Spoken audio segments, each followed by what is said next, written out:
Monday, January. Dang it.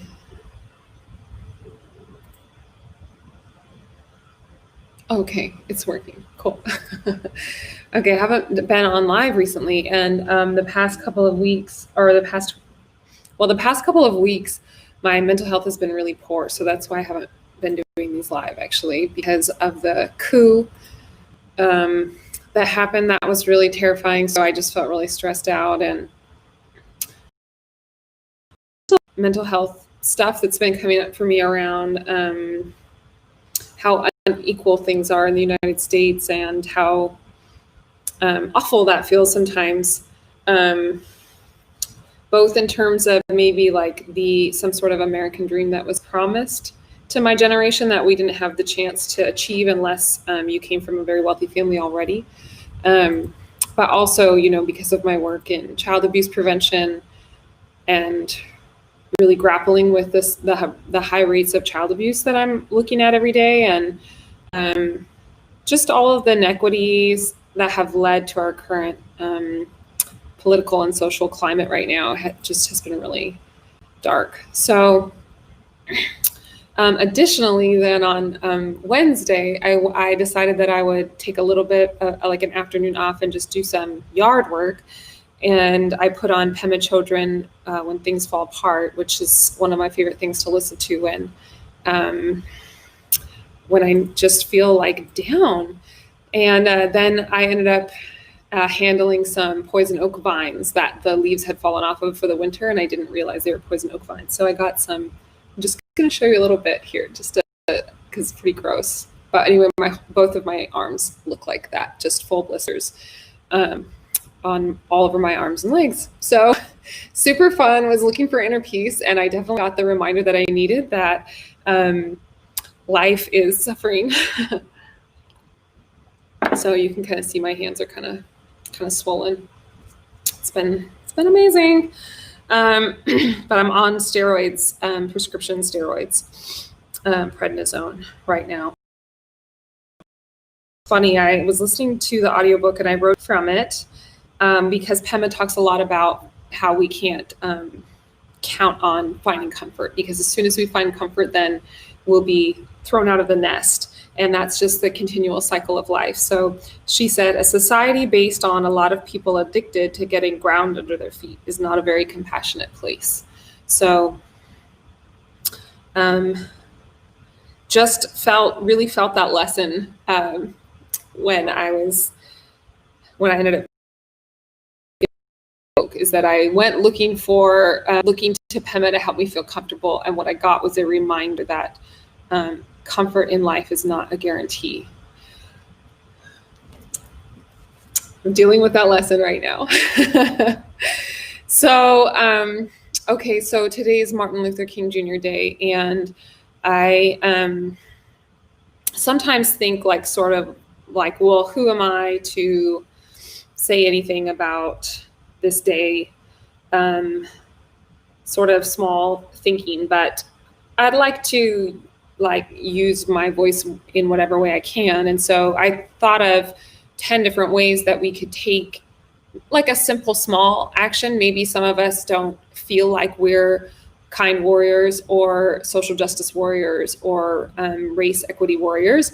So I just am wanting to offer some simple ideas of small things that we all can do that will have a ripple effect, hopefully, to make a difference, even if we don't think of ourselves as being people who do make a difference, although I know many of you do work hard to change the status quo.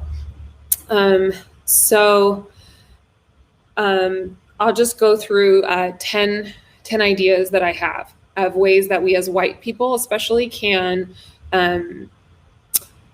change the way we think and act in our countries so that we have race equity. And I forgot to kind of pull up some statistics to position why this work is important. But I think obviously many of us do know, Black people make less money. They have access to less economic power and political power. They're more often the victims of various things, abuse, child abuse. They're disproportionate. The rates, right, are higher. They're disproportionately thrown in jail. And the rates are very startling. And it's this legacy of enslavement by white people of Black people in America that, even though it ended in the 1800s, is that obviously we know, I think many of us know, that Jim Crow kept this brutality against Black people for a long time. And there were many laws. There's that great book about redlining, so that brings me to my first thing. So which is to say that there's still a lot of work to be done. And this year we particularly looked at police brutality against Black people in America and how awful that is. And then that documentary on Netflix, 13th, is about how slavery is really still in practice today, because if you're in prison, then it's still legal to be enslaved. So many reasons. I mean, for one thing, I volunteer for the nonprofit Every Mother Counts, and pregnant Black women tend to die disproportionately in pregnancy and childbirth than white women. So I could go on and on and on of why we need to fight for racial equity in the United States. But I'm just going to assume that we're on the same page somewhat.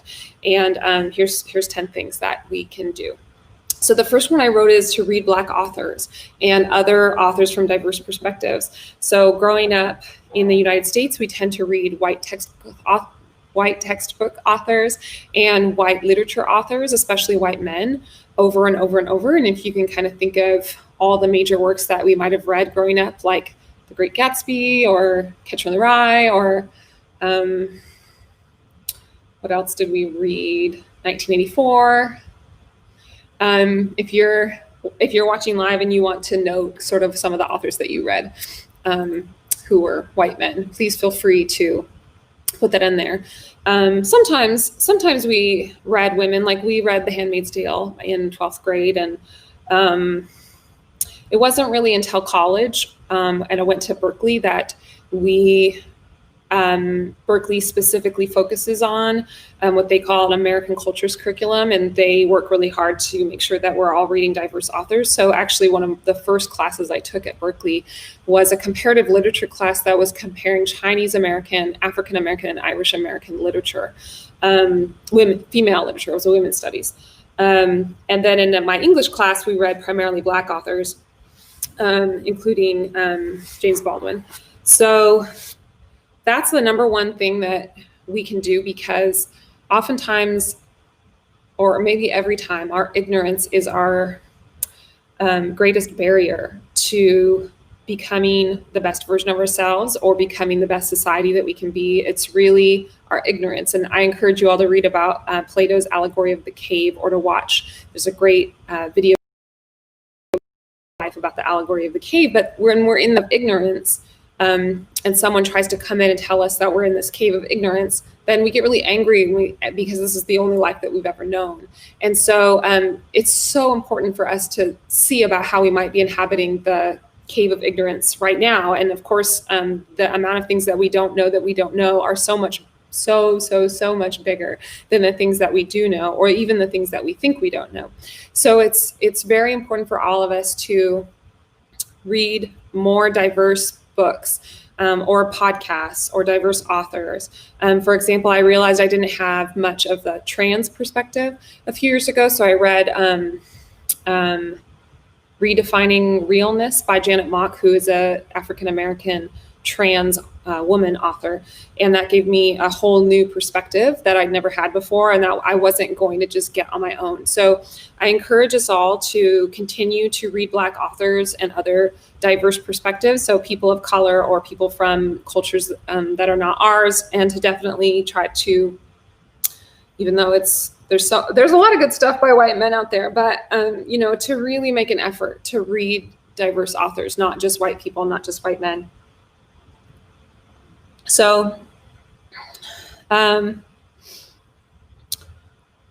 The second thing is taking in more media made by Black people. So if you're watching something on Netflix or Amazon Prime, or like I said, podcasts, or if you're following people on Instagram, is to just make a conscious effort to follow more Black people and just hear their voices.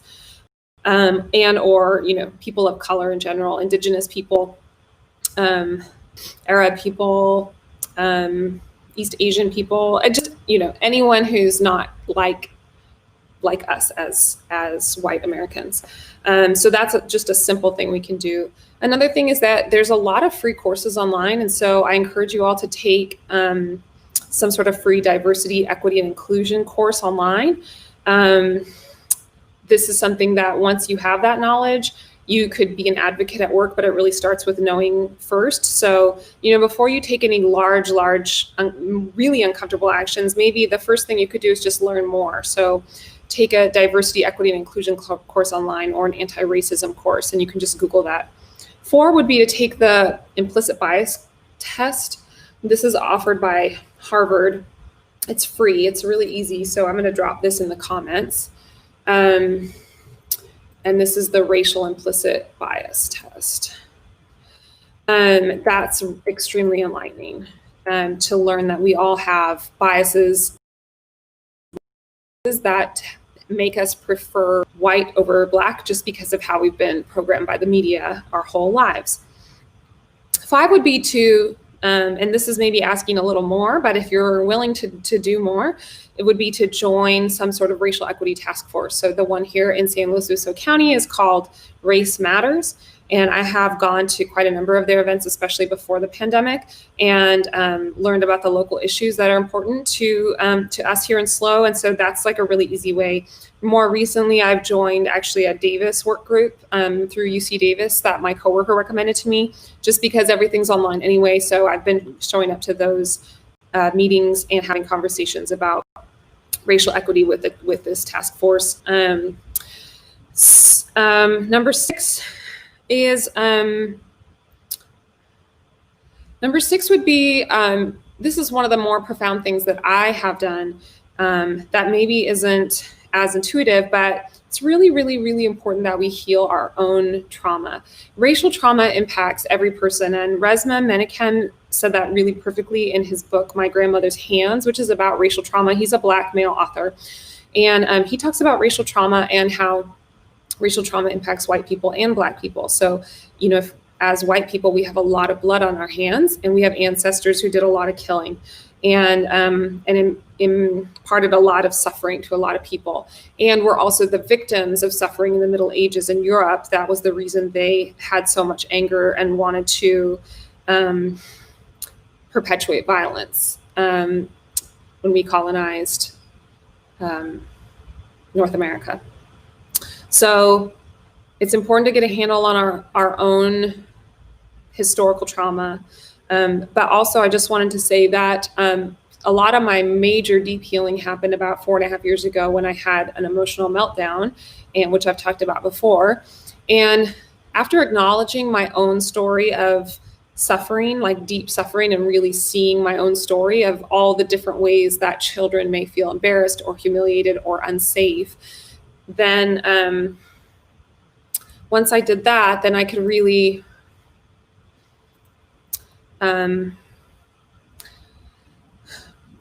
actually start to feel and empathize other people's suffering in a way that I had never been able to do. So obviously I can't really empathize per se with let's say a Black woman's personal story in the United States and her experience experiencing racism on a day-to-day basis, as well as all the other inherited fears. But by knowing and being deeply in touch with my own sense of human suffering, so the things that cause me to be afraid in ways that are deeply traumatic, I can empathize with that piece of us that is both, that common human experience of suffering. So if I'm putting up blinders, or I'm having like sort of addictive coping skills around my own story of suffering, instead of facing it and actually feeling the pain and all the uncomfortable emotions, it's going to be pretty much impossible for me to try to empathize with someone else. And, this is the one on my list that I think is one of the major problems in the United States today, where so much racial inequity is perpetuated, is that a lot of white people in America grew up with a lot of fear in their households, a lot of maybe economic instability, or a lot of authoritarian parenting styles, spankings, hitting, alcoholism, gender inequities. And then they were able to, like our sort of boomer parents generation, make more money and get some more stability. And they have not faced their own trauma and their own story they haven't told their own, because they are still away from that fear that creates trauma in childhood, and that seeks us to try and create the safest possible bubble in adulthood. So living in, perceived safe suburban neighborhoods, working a lot so that we bring in the most possible money, focusing our lives on our children, instead of sort of getting to know ourselves, getting to know our suffering, crying the tears that need to be shed, and really coming to have a soft heart space. That I just don't see a lot. I see many, and many of you are doing this work, but I don't see enough Americans doing this work. And it's really keeping us from empathizing with people who are suffering even more than we are, and saying, oh, okay, now that I have become acquainted with, and I want to help your life be better. So that's 6. 7 is to visit the memorial. Here it is. The National Memorial for Peace and Justice. And I'm dropping a link to that. This is in Montgomery, Alabama. I went there 2.5 years ago. It opened to the public on April 26th, 2018. Oh, wow, I didn't know that. I went there, and I didn't know it had opened that recently. I went there in August of 2018. It's the nation's first memorial dedicated to the legacy of enslaved Black people terrorized by lynching, African Americans humiliated by racial segregation and Jim Crow, and people of color burdened with contemporary presumptions of guilt and police violence. And so, of course, this one comes with the caveat, obviously, it has to be safe enough to travel. But once it is safe enough to travel after COVID, please do go visit this memorial and the accompanying museum. I learned a lot. They do a great job of telling the stories, the horrifying stories of what happened to people during enslavement, and it helps to humanize them, unlike the textbooks that we grew up with. 8 is to donate if you can. Just a little bit here and there is fine. I know not all of us have a lot to give, but if you can donate to any charities that help enrich Black people and other people of color, Native Americans.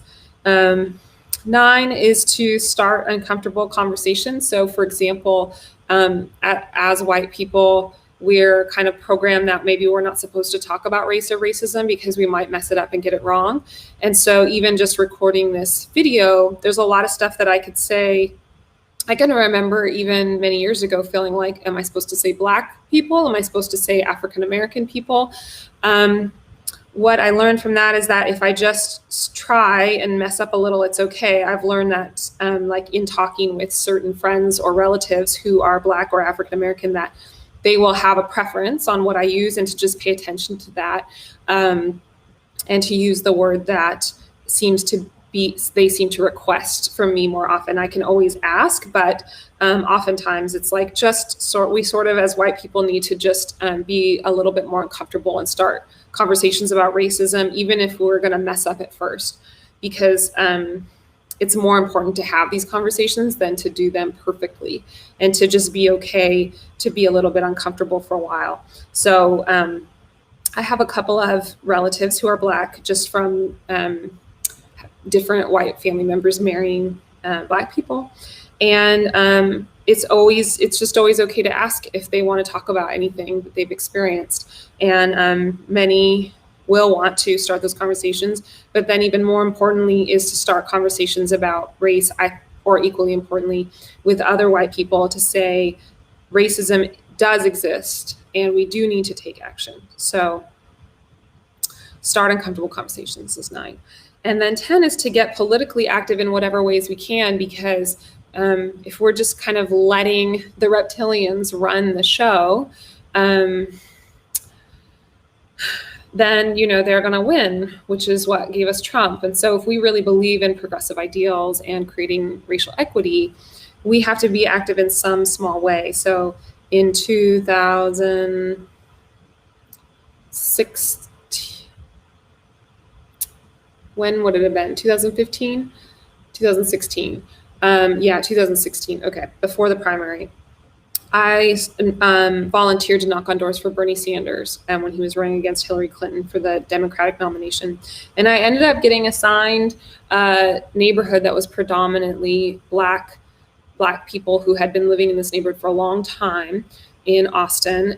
They were all elderly, so 70s, 80s, 90s.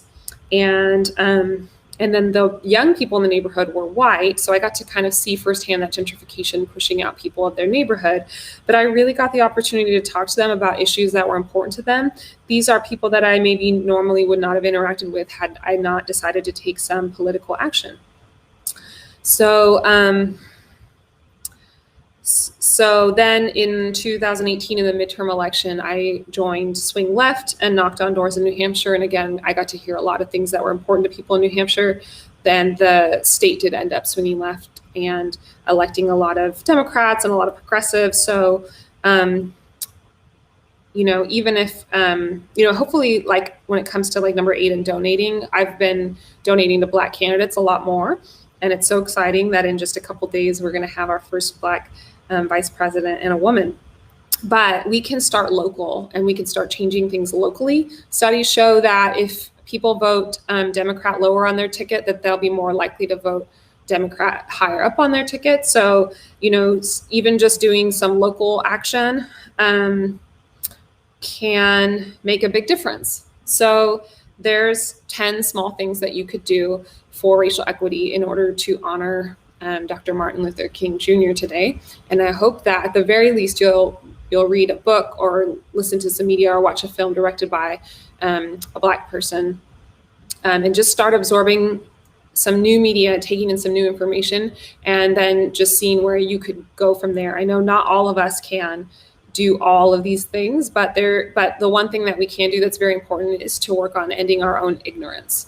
So thank you for tuning in, and I'll see you again soon.